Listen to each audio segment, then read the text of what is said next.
ఉమ్మడి శ్రీకాకుళం జిల్లా రాజాంలో జరిగిన స్త్రీ శక్తి పథకం విజయోత్సవ సభలో ఎమ్మెల్యే కొండ్రు మురళి పాల్గొన్నారు. ఈ సందర్భంగా ఆయన మహిళల అభివృద్ధితోనే దేశ అభివృద్ధి సాధ్యమవుతుంది అన్నారు. మహిళల అభివృద్ధికి దోహదపడేలా ప్రభుత్వం స్త్రీ శక్తి పథకాన్ని రూపొందించింది అని తెలిపారు. మహిళల సంక్షేమం కోసం సీఎం చంద్రబాబు నాయకత్వంలో కూటమి ప్రభుత్వం అనేక పథకాలకు రూపకల్పన చేసిందని తెలిపారు. ఆడపడుచుల ఆశీర్వాదం కూటమి ప్రభుత్వంపై ఉండాలని ఆయన వ్యాఖ్యానించారు.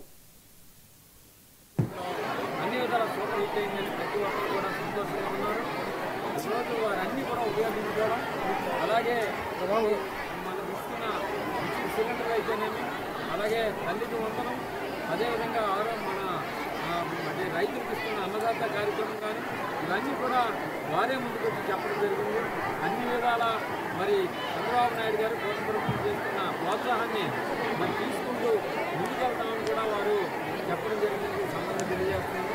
మరి మహిళలందరూ కూడా చాలా సంతోషంగా ఉన్నారు. ఈరోజు మరి ముఖ్యంగా ఈ బీ టౌన్ కాబట్టి, చిన్న టౌన్లో మరి గ్రామాల నుంచి మహిళలు రోజు కూడా కూరగాయలు తెచ్చుకోవడానికి కానీ, లేకపోతే ఏదైనా మ్యాన్షన్ వర్క్కి వచ్చేటప్పుడు కనీసం రోజుకి 100 రూపాయలు ఖర్చు అయ్యేది. ఈరోజు ఆ ఖర్చు మిగిలింది. చాలా సంతోషం.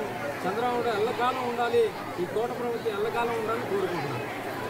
సూపర్ 6లో అన్ని విధాల సూపర్ హిట్ అయిందని ప్రతి ఒక్కరు కూడా సంతోషంగా ఉన్నారు. ఈరోజు వారన్నీ కూడా ఉపయోగించుకోవడం, అలాగే మనం ఇస్తున్న సిలిండర్ అయితేనేమి, అలాగే తల్లికి వందనం, అదేవిధంగా మన రైతులకు ఇస్తున్న అన్నదాత కార్యక్రమం కానీ ఇవన్నీ కూడా వారే ముందుకొచ్చి చెప్పడం జరిగింది. అన్ని విధాల మరి చంద్రబాబు నాయుడు గారు ప్రభుత్వం చేస్తున్న ప్రోత్సాహాన్ని